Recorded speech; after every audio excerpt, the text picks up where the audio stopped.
All right, everyone, it is now 5:30, so I think it's time for us to go ahead and get started. I want to remind everyone this webinar will be recorded, and we will have it streaming on our website along with the PowerPoint presentation that we'll be presenting this evening.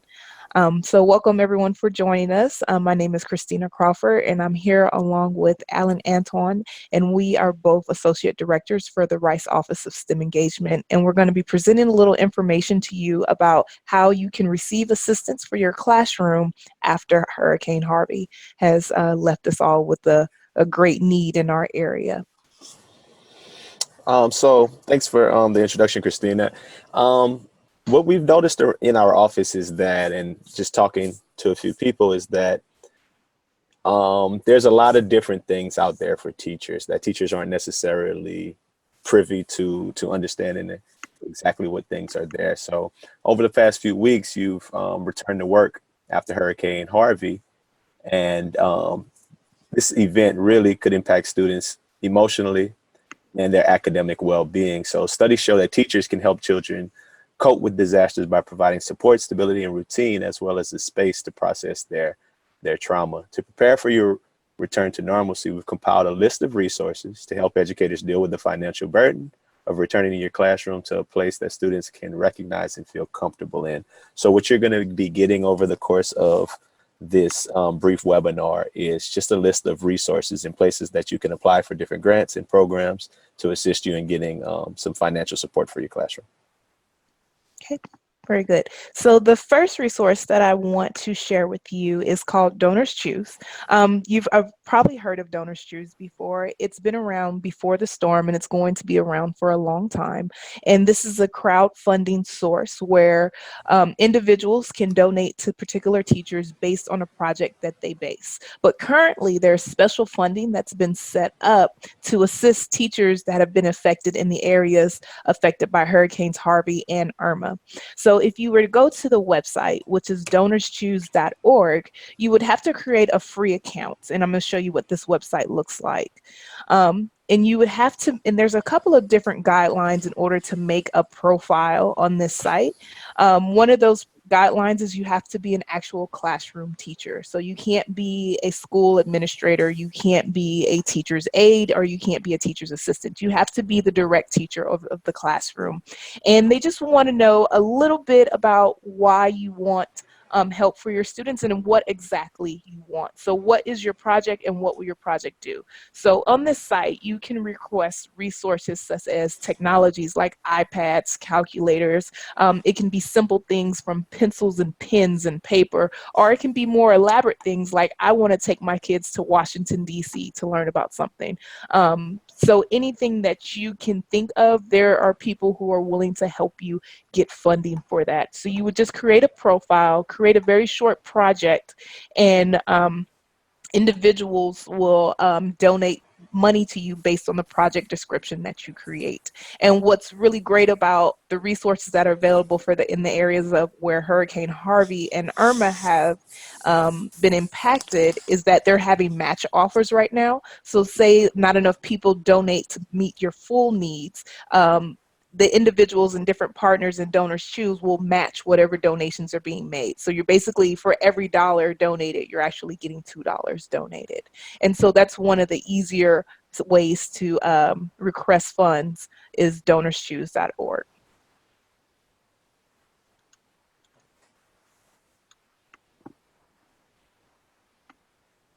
And an additional place that we've found that's giving funding for teachers is Lowe's. So Lowe's has a program called Lowe's Toolbox for Education. And while this program isn't necessarily Harvey specific, this program is something that they do pretty much yearly and maybe even twice a year. I'm not sure exactly what the cycle is, but they donate between $2,000 and $5,000 to schools in their educational grant program as their community outreach type event.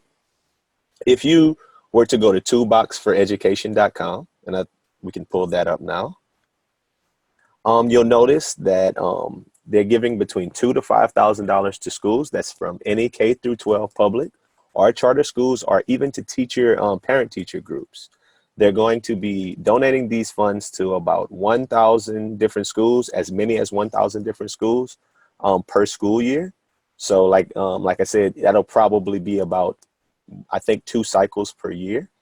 Um, Specifically, when we're looking at this, we want to make sure that, since this is talking about just improvement of different things in the classroom, that we suggest focusing on building better versions of things that may have been lost or damaged during the storm.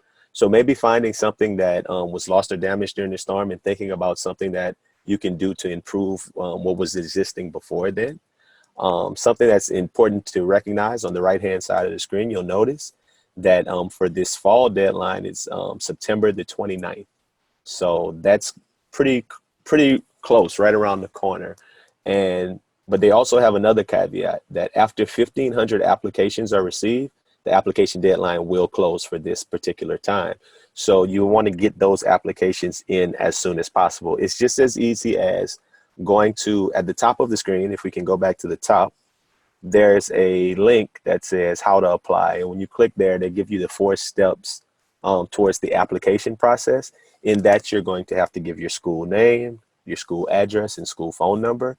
And you're going to have to develop your project, actually talk about what you're going to be doing with those dollars.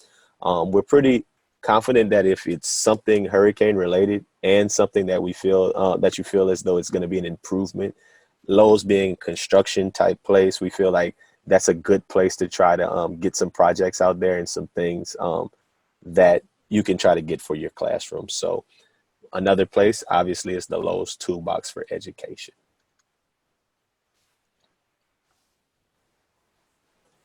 All right, so the next resource may or may not be available to you. It all depends on if you are a union member. And if you are a member of the Texas American Federation of Teachers, they currently have some relief funds set up for their members to be able to submit to say, hey, we need assistance in being able to support our students in getting back to class. So that is teacher by teacher. They did have a fund available to all teachers, but that application has now been closed. So if you are a union member, you can go to texasaflcio.org /relief and get more information on how you can submit your individual assistance claim. Okay, the next site that we would like for you guys to visit is adopttheclassroom.org. And adopttheclassroom.org is very similar to Donors Choose in that you can apply for classroom relief for your students in the sense of doing different classroom resources. So if we can click on the site, because I think it's a little bit easier if we can look at this site to get some an idea of what's going on. At the top of the site, there's actually a place for hurricane relief, which talks about how to give. It gives a little bit more about how to give to different hurricane relief funds for Hurricane Harvey and Hurricane Irma. So if you're looking for resources for your Hurricane Harvey relief, you're going to want to earmark your particular project or your particular classroom and needs as something needed with the Hurricane Harvey relief. So then when teachers, if you are able to actually, if we can click on that, the Hurricane Relief tab, and then actually click on the Hurricane Harvey Relief Fund.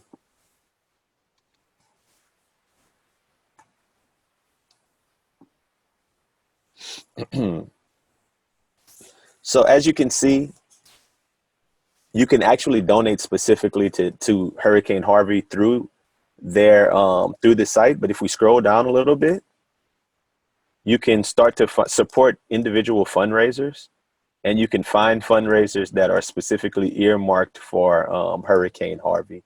So you're going to want to make a fundraiser for your particular classroom, and you're going to want to create a individual fundraiser to advertise for your financial needs and what type of things you may need in your classroom. And if we keep going down a little bit more, and it's just kind of it's just showing you a little bit more about some of the top individuals or teams that are doing different fundraisers in and around. And you're going to want to create, and I think we passed it up a little, the way I was looking for. I think we passed it up. Yeah, here we go. You're going to want to create an individual fundraiser to start your own fundraiser. And you can either join it as a team or an individual. And if we X out of that for a second,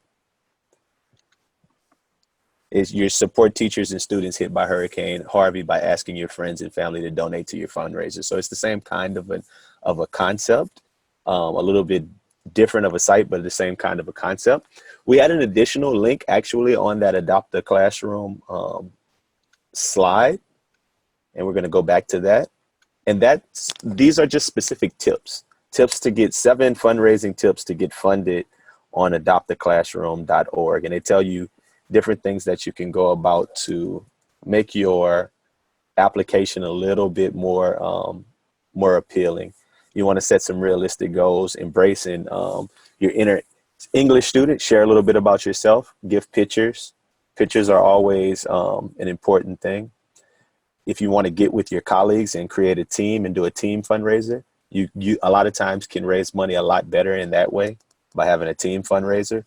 Definitely use social media because that's one of the chief ways to spread information, and get your network involved, your network of teachers and students and family and whomever else that you know to try to get towards that relief fund. So Adopt the Classroom, once again, is another place that we've been really advertising and sending teachers to try to do some grants and put some fundraising opportunities out there.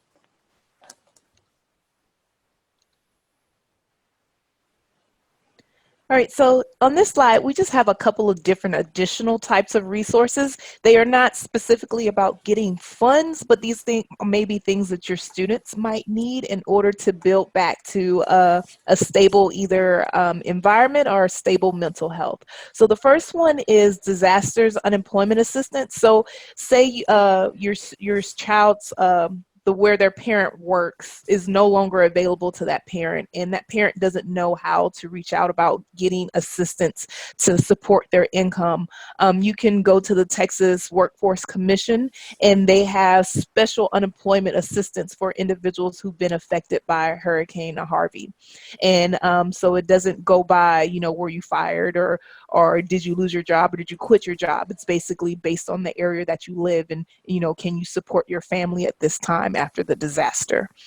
The second one is talk with us. As teachers, we always want to try to do as much as we can to support our students, but not all of us have a background in psychology or sociology and don't always know the best things to say without offending someone.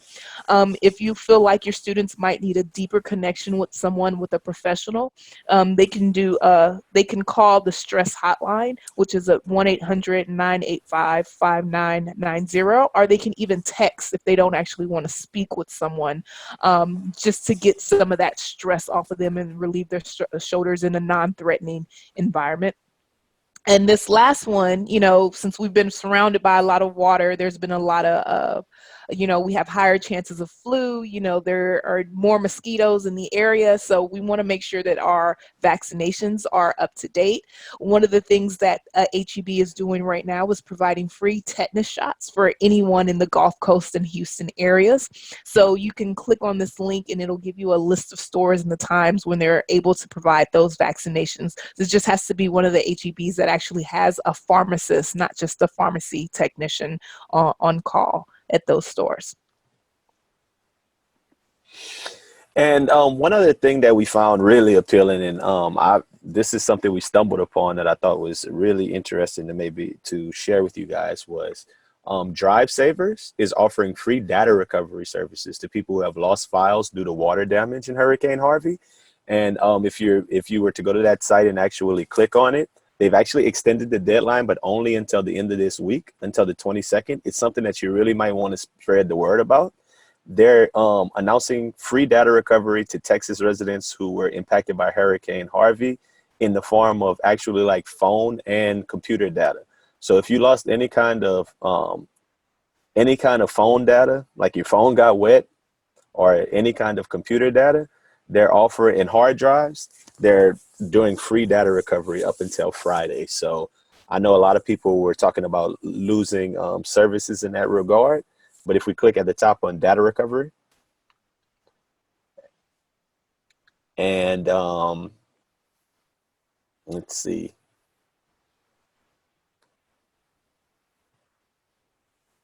On data recovery, it says free data recovery. I don't know if it's frozen up or not coming that quickly, but either way, they're offering free data recovery. So this is a good site to go to and check out if you know anybody who lost any kind of phone information or hard drive were ruined. They're doing some free data recovery up until the 22nd. So it's a really good site to have. Um, with that last site, these are pretty much the extent of the resources that we were able to compile. But we wanted to make sure that we put them all in one place and created this a PowerPoint document and just have a living document that was available for teachers that you guys could access whenever you would like to, and to be able to take advantage of the resources that were provided here. So hopefully you were able to to keep up with all of these, and if not, definitely you'll have access to it. And I think this is a good time for us to open it up for any questions you may have in regards to any of the resources that we spoke about.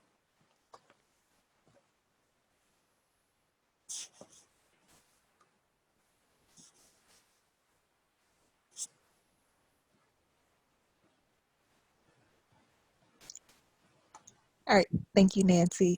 All right. So I do want to say again, thank you for those who were able to watch and join us live. Again, the entire presentation will be on our website, which is rstem.rice.edu. We will also post the actual PowerPoint presentation so that you will be able to click on those links as well and be able to get to those sites directly.